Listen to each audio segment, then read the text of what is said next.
Segunda carta de Paulo aos Coríntios, capítulo de número 12. Agradeço a Deus por essa oportunidade.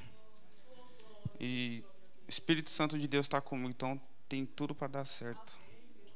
Amém? Os irmãos acharam, amém? Então eu vou lendo. A minha tradução está um pouco diferente, que ela é NVT. Vai estar um pouco diferente das outras. É necessário prosseguir com os meus motivos de orgulho, mesmo que isso não me sirva de nada. Vou lhes falar agora das visões e revelações que recebi do Senhor. Conheço um homem em Cristo que há 14 anos foi arrebatado ao terceiro céu. Se foi no corpo ou fora do corpo, não sei. Só Deus o sabe. Sim, somente Deus sabe se foi no corpo ou fora do corpo. Mas eu sei que tal homem foi arrebatado ao paraíso e ouviu coisas tão maravilhosas que não podem ser expressas em palavras, coisas que nenhum homem é permitido relatar. Da experiência desse homem eu teria razão de me orgulhar, mas não o farei. Na verdade, minhas fraquezas são minha única razão de orgulho. Se quisesse me orgulhar, não seria insensato fazê-lo? Pois estaria dizendo a verdade. Mas não o farei, pois não quero que ninguém me dê crédito além do que pode ver em minha vida ou ouvir em minha mensagem. Ainda que eu tenha recebido revelações tão maravilhosas. Portanto, para evitar que eu me tornasse arrogante, foi-me dado um espinho na carne, o mensageiro de Satanás, para me atormentar e impedir qualquer arrogância. Em 3 ocasiões supliquei ao Senhor que o removesse, mas ele disse: minha graça é tudo o que você precisa. Meu poder opera melhor na fraqueza. Portanto, agora fico feliz de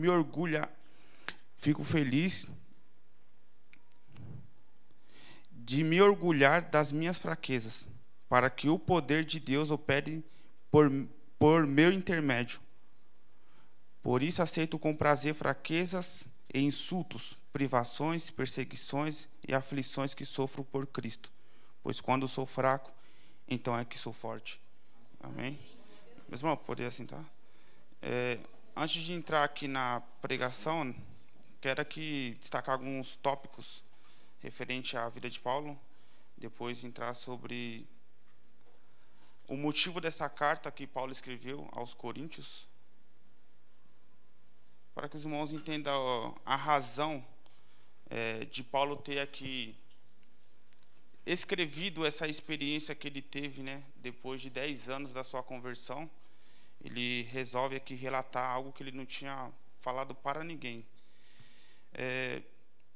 Muitos aqui já devem ter ouvido falar que em Atos capítulo de número 13, versículo de número 9, Paulo ele vivia em 3 mundos, tanto no judaísmo, quando ele era judeu, ele era um helenista também, falava grego, e ele também era um cidadão romano. Então, por isso, o seu nome no aramaico, que é Saulo, né, que vem transliterado do hebraico para Saulo, que é Saul, que significa desejado, e Paulo significa pequeno, é um nome latim, romano. Paulo ele cresce na cidade de Tarso, uma região da Cilícia, uma província romana, que passou a se tornar uma província romana no primeiro século, no ano 64 a.C., por Pompeu, não o imperador, mas era um soldado, um comandante do exército de Roma, porque havia também Júlio César naquela época que comandava também as legiões, e há uma segunda história que diz que eles entraram em conflito e etc e tal, e Pompeu chegou a morrer no Egito. Então ele não era um imperador, mas Júlio César sim. E a história segunda história diz que Paulo ele nasce nessa cidade, na cidade de Tarso, uma cidade que era helenizada pela cultura grega, era uma província romana, como eu disse, e Paulo ele cresce lá, porque lá na cidade de Tarso havia uma sinagoga dos judeus. As sinagogas, todos os sábados havia cultos, né, que os judeus se reuniam para ler as Escrituras Sagradas, que era a Torá, que é a Bíblia dos judeus, que é de Gênesis a Deuteronômio, e eles estudavam, e a sinagoga que Paulo frequentava era uma sinagoga helenizada, né, de fala grega, e Paulo provavelmente, não há fatos que comprovem isso, mas viveu no máximo até os seus 12 anos naquela cidade, porque ele mesmo relata em Atos capítulo 22, versículo de número 3, que ele foi instruído por Gamaliel, e a escola de Gamaliel, que era a escola de Hillel, ficava em Jerusalém. Então ele se formou lá, e ele volta para Jerusalém para poder estudar nessa faculdade teológica que existia na época de Hillel, que ficava em Jerusalém. Então, ele nasceu na cidade de Tarso, como ele mesmo fala, em Atos dos Apóstolos, capítulo 22, versículo de número 28, quando ele diz que ganhou essa cidadania por direito de nascimento, quando ele está sendo preso. E ele menciona essa cidade também, ela é bem famosa pela sua faculdade de filosofia, que existia na época, e era mais conhecida, melhor do que a faculdade de Atenas, na Grécia, e melhor que também a faculdade de filosofia que existia no Egito, em Alexandria, a cidade que existia no Egito, que foi dada ao nome de Alexandre o Grande, né? Quando ele conquistou, helenizou o mundo na época, no século III a.C., no ano 323. E a história diz que quando Paulo ele volta para Jerusalém para poder estudar aos pés de Gamaliel, ele, com o tempo, ele se forma e se torna um fariseu. É uma das fases da vida de Paulo. E segundo a história diz que a cultura, a instituição religiosa do judaísmo, a instituição familiar, né, da época de Jesus Cristo, também a cultura, como eles criavam os seus filhos na época, era da seguinte forma. Assim Paulo cresceu nesse meio sociológico, que com 5 anos de idade, todo judeu, tanto o pobre quanto o rico, frequentava a escola primária ligada à sinagoga, que eles estudavam somente a Torá, dos seus 5 anos de idade até os seus 10. E segundo a história, diz que toda criança deveria ser engordada com a Torá, assim como o boi é engordado no estábulo, cevado no estábulo. E a história diz que Paulo ele cresce desta forma, estudando, já começando cedo a se tornar um perito na Torá. Então, dos seus 10 anos, depois que passa essa fase dos 5 aos 10, ele passava dos seus 10, que era a segunda fase, até os seus 13 anos de idade, ele estudava as tradições. O que é as tradições? As tradições é a lei oral, não escrita. Como assim a lei oral não escrita? Essa lei foi dada por Deus através de um anjo, assim diz a história, né, dos fariseus. Eles dizem assim, que essa lei oral foi dada a Moisés no Monte Sinai, junto com a Torá, que é a lei, que é os 5 livros que tem na nossa Bíblia. Para quê? Qual é a finalidade? Para que eles pudessem, nada mais é que um comentário, que é uma explicação de como eles devem seguir todos os mandamentos. Essa é uma lei oral, e que passou a ser tradições de homens. E a história diz que Paulo ele estudou essas tradições dos seus 10 anos até os 13. Com 13 anos de idade, até hoje, o que eu vou falar agora, isso acontece até hoje, é para o judeu uma data muito especial. Por quê? Ele passa da sua infância para a maioridade. Aqui no Brasil, na nossa cultura, é com 18.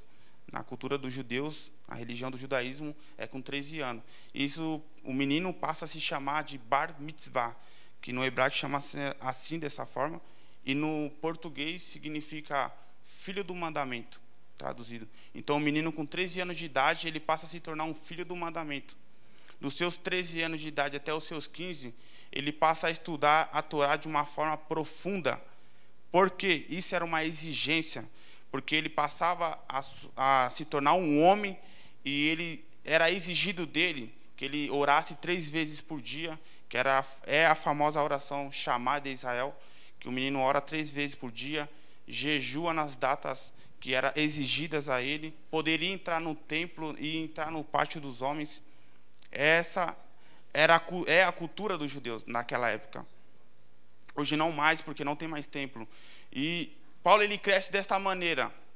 Ele foi totalmente doutrinado na palavra, doutrinado na Torá.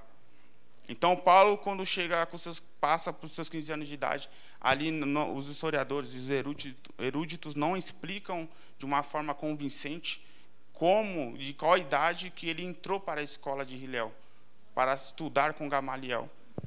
Mas a história diz que ele estudou. E é nisso que eu quero me apegar.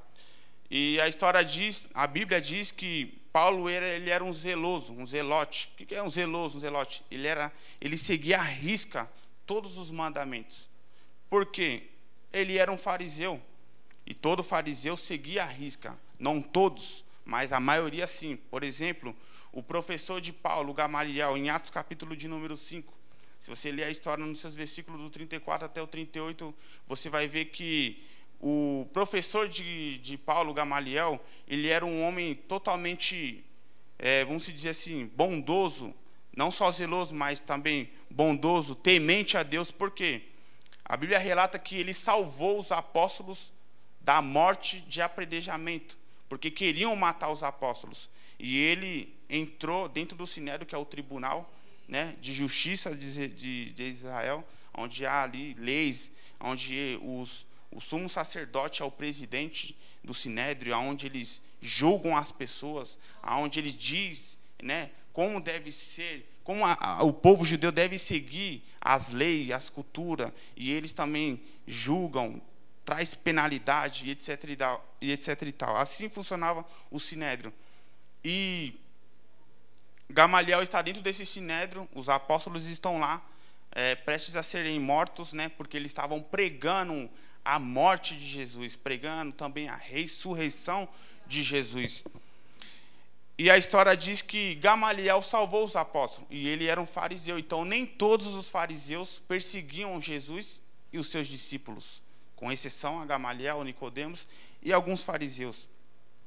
Então a Bíblia aqui está em Atos, você pode ler lá, capítulo 5, versículo 34, seus versículos até o 38. Então você vê que uma coisa que eu me apeguei na fala de Gamaliel é que quando ele fala para os sumos sacerdotes, para os saduceus e os fariseus que estavam lá, e os principais da sinagoga, quando ele diz: meus irmãos, não devemos perseguir estes homens, porque se for obras de homens, com o tempo cessará.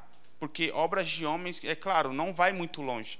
Mas se Deus estiver com esses homens, tomem cuidado, porque vocês podem estar lutando contra Deus. E contra Deus, ninguém pode. E isso convenceu todo o Sinédrio. E aonde que o povo, aquele tribunal, resolveu soltar os apóstolos. Claro, mas açoitaram os nossos irmãos. E a gente vê aqui que nem todo fariseu eram os que perseguiam a Jesus e também os seus discípulos. E Paulo ele cresce justamente nessa cultura. Paulo cresce justamente doutrinado desta maneira. Não é à toa que quando os discípulos estão pregando a ressurreição e a morte de Jesus, é um choque de cultura, um choque de ensinamento para Paulo. Por quê? Quando Estevão está dentro do Sinédrio, em Atos capítulo 7, versículo 58, quando Estevão está dentro do Sinédrio, e Estevão foi preso, porque estava pregando a mesma mensagem que os apóstolos estavam pregando, Gamaliel e Paulo estão lá dentro desse tribunal. E a mensagem, em Atos capítulo 7, narra, né, como que foi. E Estevão ele está pregando nada mais que um Jesus que foi pregado no madeiro, se tornou maldito por mim e por você. Porque para Paulo, que era um doutor na Torá, em Deuteronômio, capítulo de número 22, e no seu versículo de número 23, perdão, 21, e no seu capítulo de número 23, versículo 23, a Bíblia diz que, a Escritura diz que todo aquele que é pendurado no madeiro é maldito de Deus. Então, quando Estevão está pregando sobre esse Messias, sobre esse Cristo, sobre esse Mestre, esse Salvador, Paulo aprendeu em toda a sua vida que todo aquele que é pendurado no madeiro é maldito de Deus. Então, como que Deus é com ele? Como esse homem pode ser Deus? Como ele pode ser o Salvador se ele é maldito? Só que Paulo, aqui, ele não entende que Jesus precisou morrer desta forma, levando sobre si todas as nossas maldições, as nossas culpas, as nossas ofensas. Mas Paulo escreve na sua carta aos Gálatas que Jesus levou sobre si todas as nossas maldições, porque ele se fez maldito por mim e por você naquela cruz. Paulo depois passou a entender, e ele escreveu desta maneira, ele usou justamente essa passagem de Deuteronômio capítulo 21, versículo 23, sobre essa cena, que todo aquele que é pendurado no madeiro é maldito de Deus. E Paulo, ele, com a sua teologia, com o seu conhecimento, ele explica que realmente teve que ser assim a morte de Cristo, para que ele pudesse levar todas as nossas maldições. Ele se fez maldito por mim e por você. Então, Paulo é de se entender, não defendendo Paulo, ninguém precisa aqui defender Paulo, ou a Bíblia não precisa se defender. Paulo, dá para entender um pouco a cultura, o pensamento, aquilo que Paulo estava pensando acerca desse novo movimento que estava surgindo no primeiro século, a igreja primitiva, porque ele estava querendo impor o que era novo e abolir aquilo que era velho, querendo mostrar para o povo que aquilo que há séculos, né, eles praticavam no templo, a Torá, as tradições e etc e tal, isso teria que ficar para trás, porque chegou o que era novo, a nova aliança. Jesus Cristo, ele veio, morreu por mim e por você, morreu por todos nós, ele deixou uma nova aliança. E a mensagem naquele tempo era essa, era muito simples. Eu pensava que tinha uma eloquência como Paulo, que tinha profundidade como hoje tem, mas não, era muito simples. Eles pregavam a morte de Jesus Cristo, e com essa morte de Jesus Cristo, muitas vidas se entregavam naquela época. Naquela época, o Novo Testamento não tinha sido escrito ainda. O Novo Testamento não existia, só o Velho. Né? Para nós é o Velho, para os judeus não é o Velho, porque não existe o Novo para eles. Né? Ainda hoje é assim. Então, essa mensagem estava chocando, né, aquele movimento dos fariseus. E os fariseus, como eles surgiram, como eles vieram a aparecer? Segundo a história, diz que no ano 587 a.C., o templo tinha sido destruído. Nabucodonosor invade a Babilônia, destrói o templo, destrói o altar, destrói a cidade, destrói muros e etc. E todo o povo é levado cativo para a Babilônia. E chegando na Babilônia, não tinha mais o templo, não tinha mais altar, não tinha mais levita, não tinha mais sacerdotes. Por quê? Porque não tinha mais templo. E não tinha mais como eles exercer essa função. Então, o povo de Israel decidiram focar somente nas Escrituras, a estudar a Torá, a estudar o Velho Testamento de uma forma profunda, e isso se tornou um foco principal no judaísmo, ao ponto de eles dizerem e chegar a dizer que não precisavam mais dos sacrifícios e nem precisavam mais do templo, porque eles começaram a colocar tantas tradições em cima dos mandamentos, e eles jogavam sempre na conta de Moisés, dizendo: essa lei desceu para Moisés, Moisés passou para Josué, Josué passou para os profetas, profetas passaram para os anciões, e os anciões passaram para os homens da sinagoga. As sinagogas começaram a ser construídas na Babilônia. Por quê? Qual era a finalidade? Porque eram milhões de judeus que estavam cativos, e não tinha essa estrutura que nós temos hoje, um microfone, que a minha voz chega longe, né? Pode chegar até o outro lado da calçada, para poucas pessoas e para muitas também, depende das caixas, etc. Naquela época não tinha essa estrutura. Então, o que eles fizeram? Uma estrutura, eles se organizaram e decidiram: vamos fazer assim, vamos recopiar a Torá, vamos copiar em muitos papiros e vamos distribuir pelo meio do povo, e vamos criar sinagogas. E no meio do povo foi criadas as sinagogas. E aí surgiram os copistas, aqueles que eram peritos em copiar toda a Torá para poder distribuir para a nação de Israel que estava cativo. E aí surgiram os escribas, né? O primeiro deles foi Esdras. No ano 440 a.C., Esdras era um copista. E depois de Esdras vem outros e tal. E com o passar do tempo, no Flávio José, o historiador, ele diz que essa seita dos fariseus veio surgir no ano 145 a.C., porque os escribas, eles passaram a se tornar um fariseu, porque escriba é uma profissão e fariseu é um partido religioso. Por quê? Eles eram contra a helenização, a filosofia e a cultura e os costumes estrangeiros. Então, o nome fariseu significa separado. Então, eles se separaram, montaram o seu partido, os escribas, que eram peritos, e aí montou esse grupo chamado fariseus, que são os separados. Então, eles queriam manter a pureza da tradição e da religião, porque a maioria dos judeus já tinham se corrompido com a cultura e a filosofia grega. Então, Paulo, ele vem, a raiz de Paulo, a cultura de Paulo, os pensamentos de Paulo, vem daí, dessa cultura, o perseguidor da igreja. Então, Paulo começa a perseguir a igreja porque, para ele, tudo que está surgindo é um choque de cultura e é uma blasfêmia. Como eu acabei de dizer, para todo aquele que é pendurado no madeiro é maldito.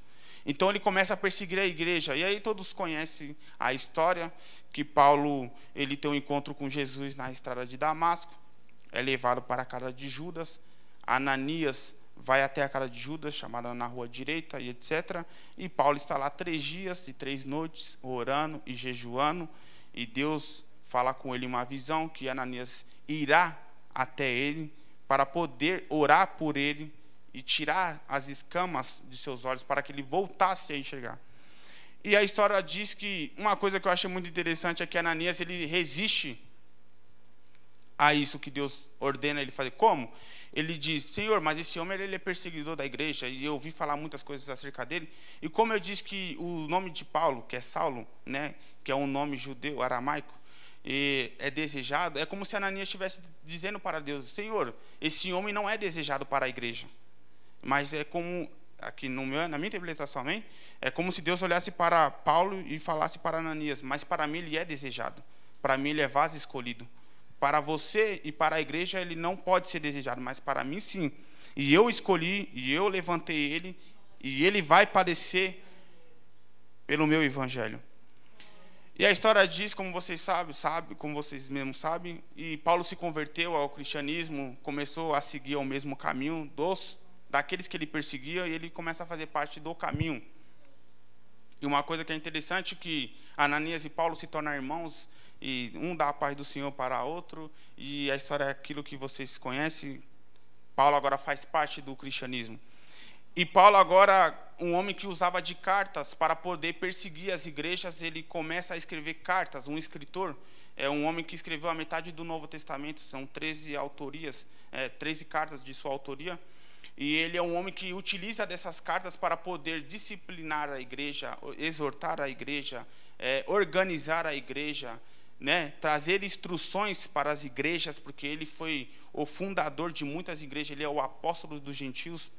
E ele, Paulo, como ele era um helenista, um homem culto de fala grega, um erudito, um perito nas escrituras, ele parte em suas missões, para suas missões. Na sua primeira viagem, na sua segunda e na sua terceira viagem, ele planta muitas igrejas, ele se torna um dos maiores missionários, um dos maiores que plantou igrejas no primeiro século. Esse culto que fala sobre missões é exatamente isso. Ele fala sobre resgatar vidas, pregar o evangelho de Deus. A missão, de fato, é isso. Hoje temos culto de missões, mas muitos não sabem o que é uma missão. E a missão é exatamente isso, é o que Paulo fez. Ele sair da sua zona de conforto, abrir mão dos seus próprios privilégios, abrir mão da sua vida para poder fazer o id do Senhor. Isso é uma missão. E Paulo ele entra na cultura, e Paulo ele entra num país chamado Grécia, e ele funda uma igreja na cidade de Corinto.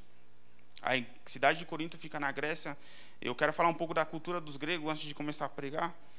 E a cultura dos gregos é da seguinte forma: eles eram filósofos. A Grécia tem a sua fama há séculos pelos seus filósofos Aristóteles, Platão e Sócrates, né? Lá é o país da Grécia onde nasce a política, começa tudo lá, porque os gregos eles fundavam muitas cidades e existiam as suas políticas.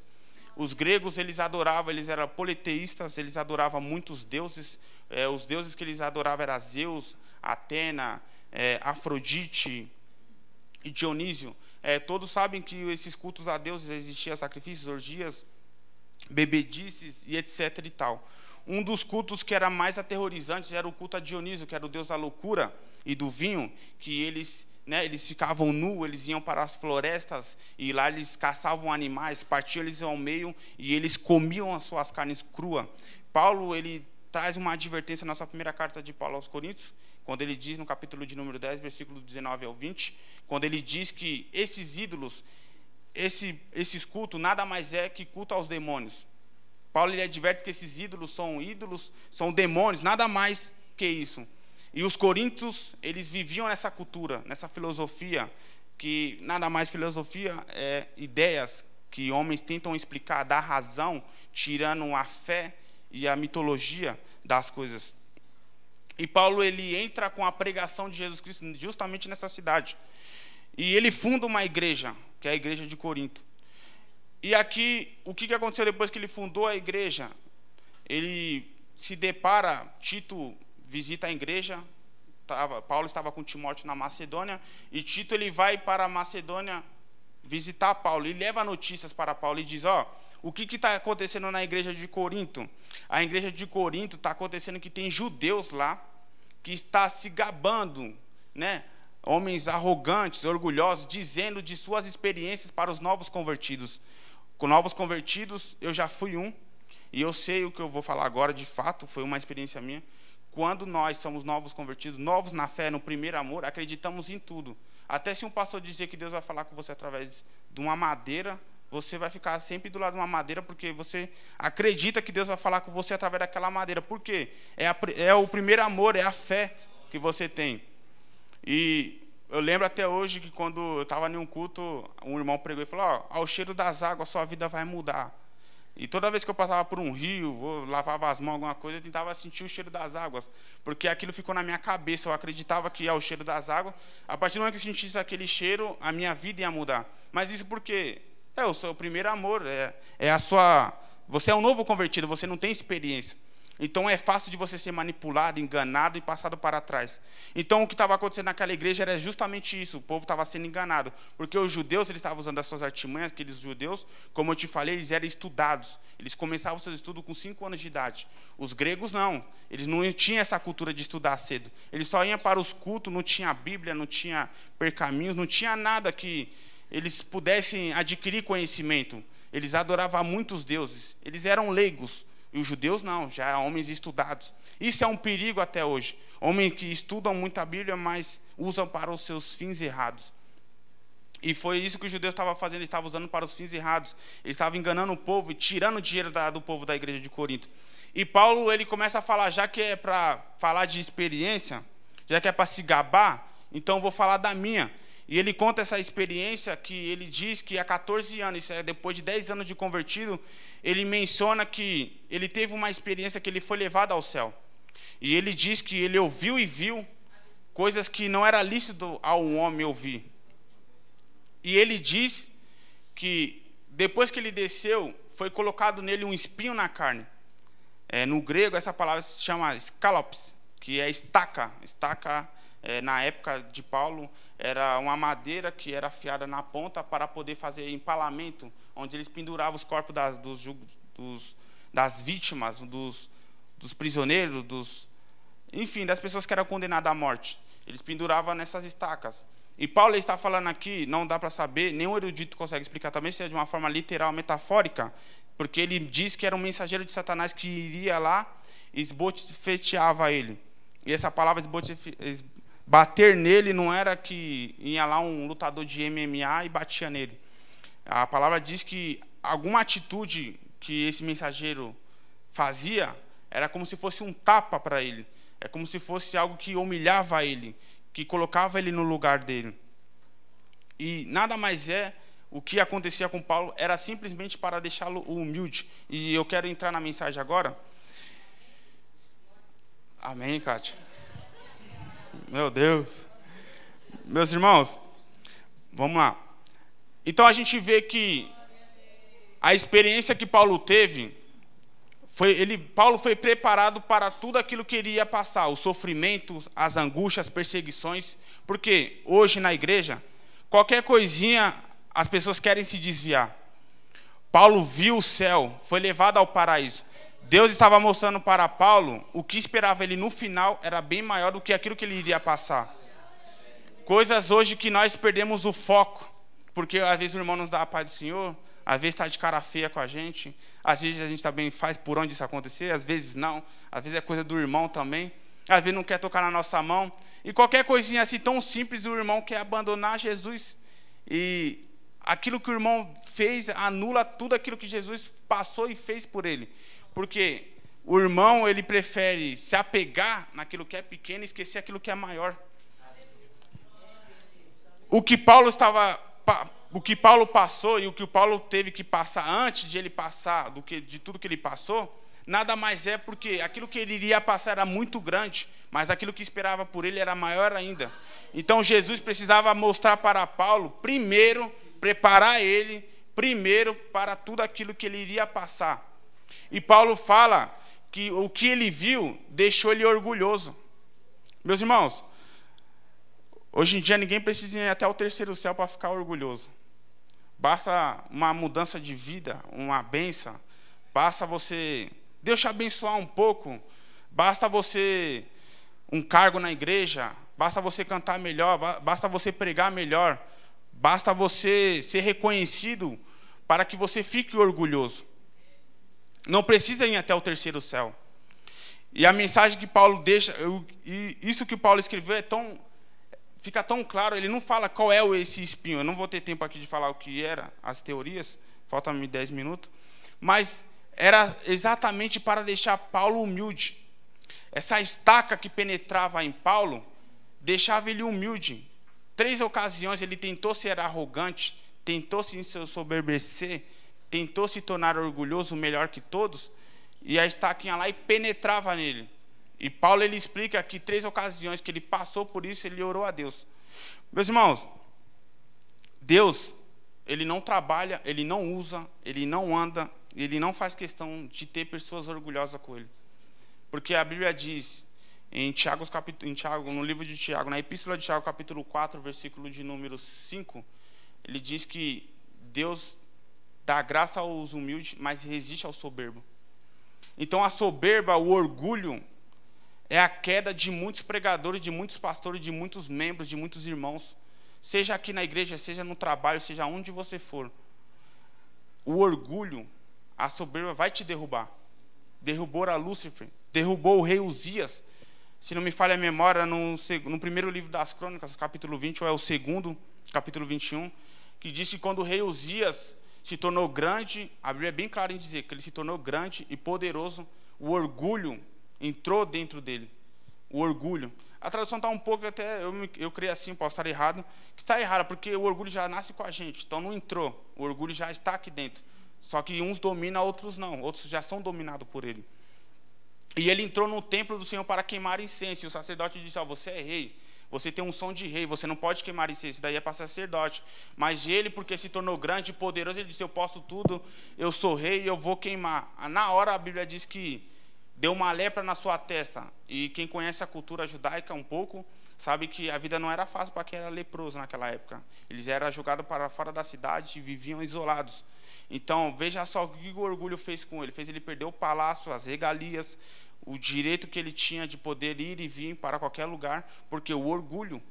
A Bíblia fala que o orgulho também derrubou Lúcifer do céu. O orgulho derruba qualquer pessoa. Quando a gente começa a entender essa palavra orgulho, soberba, a gente começa a ser humilde, porque a gente sabe que qualquer momento a gente vai cair. Qualquer momento Deus vai nos derrubar. Porque a Bíblia fala, Paulo ele é claro em dizer, foi em mim imposto. E não foi o diabo que colocou esse espinho na carne de Paulo, essa estaca, porque o diabo não quer ver ninguém humilde.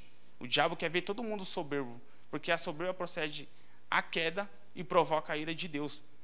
Então, se esse espinho que Paulo fala que foi imposto por Deus, isso significa, qual eram os resultados desse espinho? Fazia Paulo orar, fazia Paulo ser humilde, e no final, terceira coisa, o poder de Deus se aperfeiçoava. E como é que eu sei que eu tenho um espinho na minha carne? Como é que eu sei que eu estou sendo perfurado pela graça? É quando a situação me coloca de joelho, quando a situação me faz ser humilde, e quando no final da situação, eu vejo o poder de Deus se aperfeiçoar. Como é que eu sei que eu tenho muitas pessoas aqui já têm um espinho na sua carne? Às vezes é na área financeira, às vezes é na área espiritual, às vezes é na área sentimental, às vezes é na saúde. Tem pessoas que vivem doentes, tem pessoas que têm problema na vida sentimental, pessoas que têm problema na vida financeira, Tem pessoas que têm problema na sua vida espiritual, não conseguem orar, jejuar, tem uma dificuldade de ler a Bíblia, baba, dorme, etc. na Bíblia. Então, isso daí é um espinho, porque isso é humilhante. Se você não consegue vencer essas coisas, isso te mostra que você é limitado. Isso mostra que você é dependente. Porque é muito claro a mensagem de Paulo. Deus colocou esse espinho na vida de Paulo para que ele se tornasse e permanecesse até o último dia da sua vida dependente de Deus. Porque tem muitas pessoas que quando são abençoados, quando eles sobem na vida, isso é fato, porque tem muita gente aqui ainda que vai subir na vida, isso daqui não tenha dúvida, vai subir, mas antes disso daí tem que ser perfurado pela graça. Tem que ser perfurado por Deus. Por quê? Essa é a única maneira que Deus vai te manter quando você estiver lá humilde e te manter dependente. Essa palavra tem falado fortemente. Quando eu estava lendo, estava montando essa mensagem, eu sentia Deus falando poderosamente comigo, porque a mensagem ela fala primeiro com aquele que está montando a mensagem. E eu fiquei feliz, claro, ao mesmo tempo eu fiquei preocupado, porque esse espinho ele te humilha, ok? Quem quer ser humilhado? Ninguém quer ser humilhado. Ninguém quer viver debaixo de humilhação, ok? Mas se essa é a única maneira que Deus vai me manter na presença dele, e é a única maneira que Deus vai me fazer me tornar dependente dele por da minha vida, eu aceito. Eu aceito ser perfurado pela graça, eu aceito ser perfurado por Jesus. Porque é a única maneira, meus irmãos, não tem como eu correr disso. É uma ou outra. Ou você se torna arrogante, soberbo, quando estiver lá em cima e você cai, ou você aceita a perfuração de Jesus e se mantém no lugar que ele vai te pôr. Porque muitos sobem e depois caem. Eu prefiro subir e ficar. A realidade é uma só. Hoje a gente vê que muitos pregadores, muitos cantores, eles aparecem na mídia, se tornam arrogantes, soberbos. Você vê pelas filmagens e depois eles somem. E você vê que tem muitos que estão aí que são praticamente uma lenda. Não sai de jeito nenhum da mídia. Por quê? Você vê a humildade, a simplicidade que eles têm. Eu acredito que eles foram perfurados por essa estaca. Até hoje estão sendo perfurados por elas. Por quê? Porque eles são humildes. Então, a mensagem de Deus hoje, para nós, nessa noite, nada mais é que Ele vai nos levar para lugares altos, vai nos levar para um nível de relacionamento mais profundo, vai nos ajudar nas nossas limitações, vai nos levar para lugares imagináveis, vai atender os nossos pedidos, mas antes vamos ter uma experiência com Deus, que isso significa perfuração, porque Deus não vai te perder, Deus não quer te perder.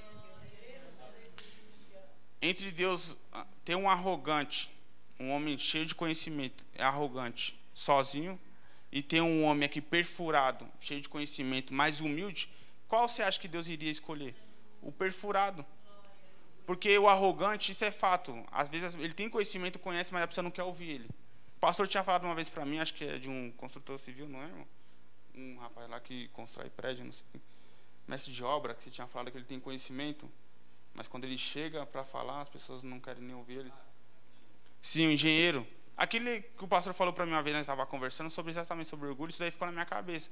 Às vezes você é tão orgulhoso que as pessoas até precisam de uma orientação sua, mas às vezes nem pede pela sua soberba, pelo seu orgulho.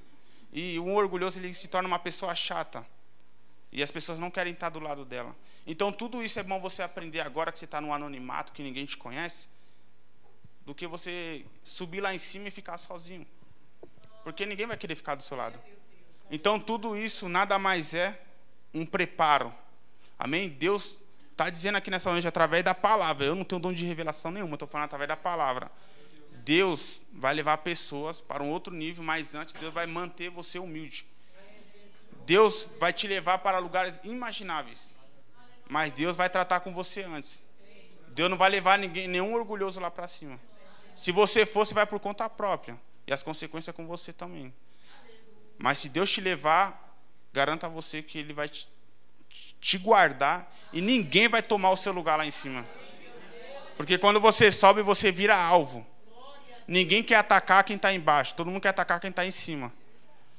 Então Deus vai te dar estrutura e raiz para que você se mantenha lá em cima. Amém? E assim eu agradeço a minha oportunidade. E desculpa pela introdução longa. Amém, Caixa? Glória a Deus.